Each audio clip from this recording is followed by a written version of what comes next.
Assalomu alaykum birodarlar, yaxshimisizlar? Sizlar bilan Vanik Uz. Bu videoda Chupacabra yo'g'i Herobrine haqida gaplashamiz va sizlar mana shu 3 ta savolga javob olasiz. Herobrine kim o'zi? Uning xotini bormi? U qanday xususiyatlarga ega? Videoni o'tkazmasdan oxirigacha ko'ring, shu savollarga 100% javob olasiz. Ha aytgancha like bosib, obuna bo'lishni ham esdan chiqarmang. Unda videoni boshladik. Demak, birinchi bo'lib Herobrine o'zi kim degan savolga javob topamiz. Xullas, Herobrine itning ukasining do'sti, mushukning opasining bobosining nabirasi. Bunday desam albatta gapimga hech kim ishonmaydi, shuning uchun jiddiylashamiz.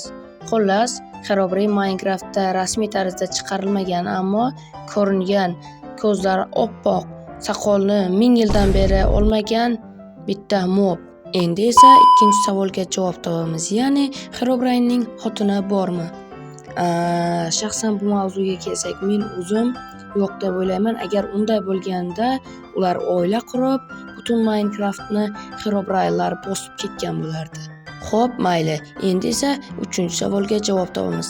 Herobrinening qanday xususiyatlari bor?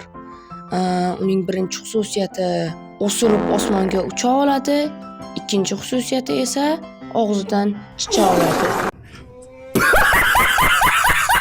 Bu videoni chiqarishdan maqsadim sizlarni kuldirish va kayfiyatingizni ko'tarish edi.